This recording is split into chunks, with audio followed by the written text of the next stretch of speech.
هذا ما حصلت هاي هذا ما حصلت هاي كينج وحنصور ويننا the real king وليفان بيتكوين the real OG ليفان بيتكوين the real سويت OG ليبان وكسور ويننا لكن أدينا نصور دوي سفع عنه لحظة مرحبا واحد هذه وما سنتين صومالية معلوم والبوحة وإسبيس سوفرتين ما فهمت يا سودو ساحر ميم كوين كينا ألت كوين كينا نمان سودو هذا صح ده ما فهمت سان كوجع لانو سا هذيك والبشير ها واك سلام البشير شكور صح ايدي بنو شاكدان كمهني أي شكور الربعين على شكورو كالي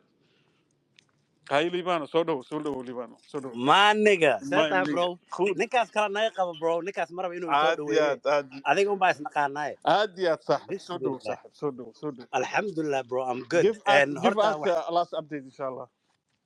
I got you my brother ninkaas la iga qabo and waxaan ku dhihi rabay sheekadaaneed horta stock market kan la buubuuninayo iyo waxaaseeto waa wada bullshit waaye aa idiin sheego hadda haddii la fiiriyo waa the top 10 US stocks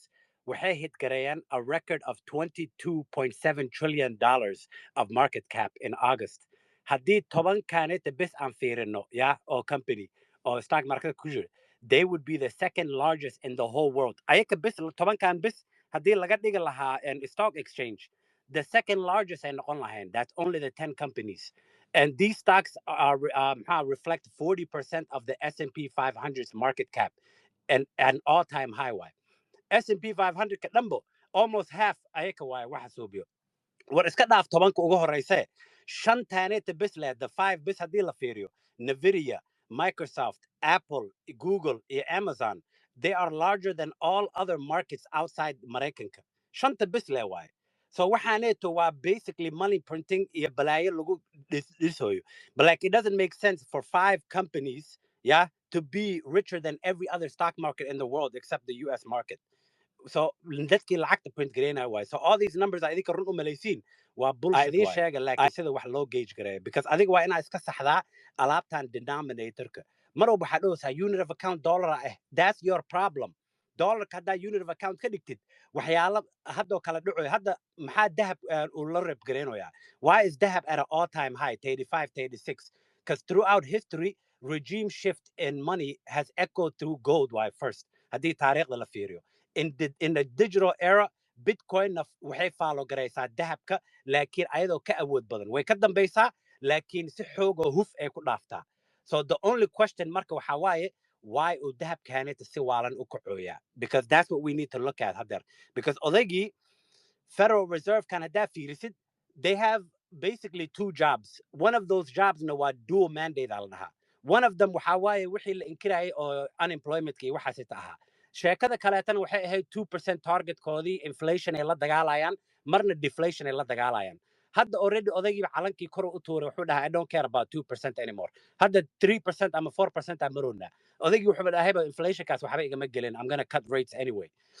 على كل حال why is gold ripping وحواي gold iyo bitcoin are both trades on fiat debasement so dahabka iyo bitcoinka waxa adiga aa u gadanaysaa sida iskaga ilaalisid odaygaaneta timaha cad mar walba lacagtaaneeta uu qiimo jabinayo 2% kaaneeta waa 2% laga xadayo laakiin 2% kiiba iguma filnaa lagu dhahay so that's why labadaaneet u fiiciyeen gold is the old reflect what bitcoin is harder scarcer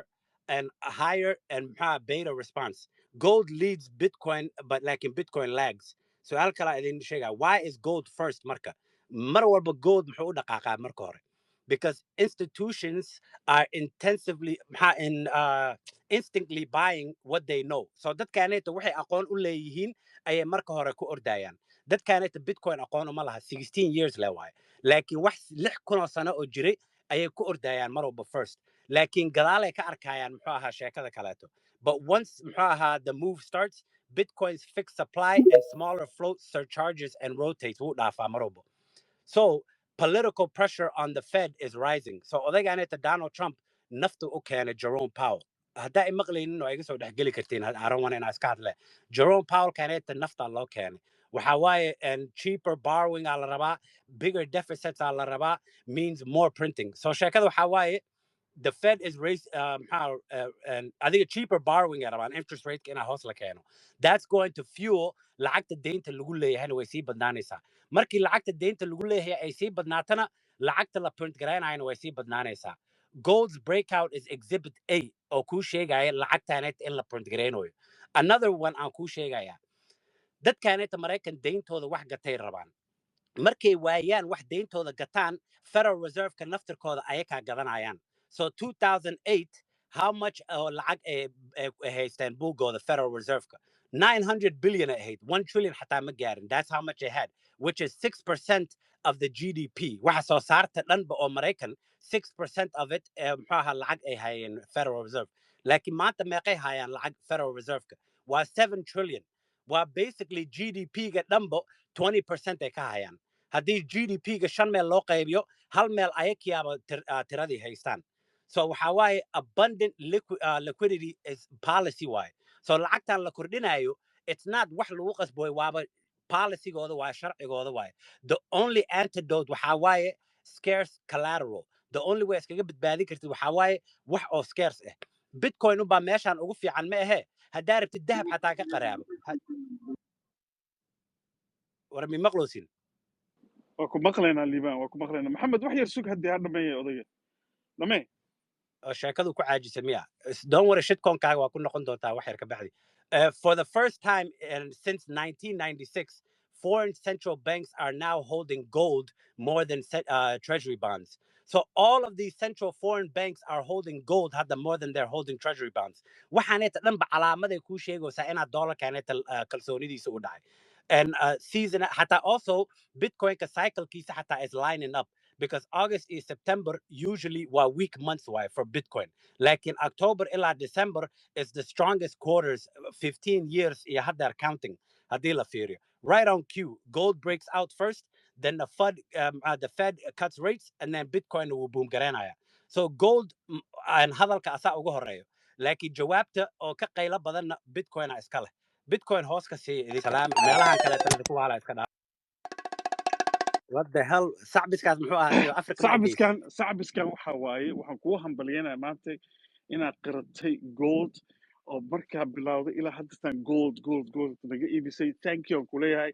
hadda aniga gold baan maxaa la dhahaa maalgashanaya kiima soo noqday kii habaasanaa ma soo noqday maya adigaa noo sheegtay gold inuu number 1 yahay ma fahamtay adigaa noo waa sheegtay maanta dhan xabeebta ii gashay intaas bis ma maqashay adiga ha adaa dhahday no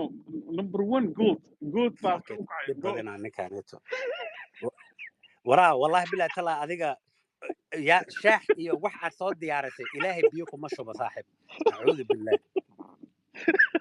thank you waa soo jirayna waa lagu noqonayaa hala dhageysto lii soo jir mama igu ogow I got you I love you yeah I'm just glad the merk in laga reebo this time I love you my brother yo wax kale ta iloobay horta odaygaani inta ma taqaanin baldi ama baquli boy ama baldi boy whatever his name is you know this nigga who is that baquli boy ma la dhahaa baquli boy wiilkan xamar jooga samaha yeah they call this nigga boy but he's a grown ass man yes the actor the tall man samaha yeah so maanta waxa arkay odaygaani oo bitcoin la weydiiyay haye waraa bitcoin kan say u aragtaa horta forex iyo balaayu ka calaacalayno so odayga waxa la dhahay waraa bitcoin say u aragtaa bitcoin maxaa iga dabageey aniga waxa waay snapchat xataa ma isticmaalee ha waxa waay bitcoin kaaneta waxa waay adigoo jiiftad xataa hoos iska dhacaya Trump hadduu wax sheegana waxa waay iska dhacay yeah Trump hadduu Trump sheega lacagta maan ku weynaa kulaha mayorniho ani forex aan la qaatay kulaha dadkaanaba kuleetii kusoo dheegi karaaye it's true it's true Trump hadduu dhaho bitcoin wuu dhacaya it's true who is talking to me right now Bashir baacnimadan ka dareemay way dhigi wara Bashir back why bro don't let that nigga out wallahi billahi tala don't even let that nigga out the house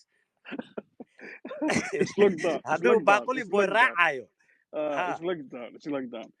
and waa mahadsantahay lii wax ma dhiman another updates oo rabtid inaad sheegtid my baquli boy ha dhegeysanina bitcoin hoos ka siiya that's it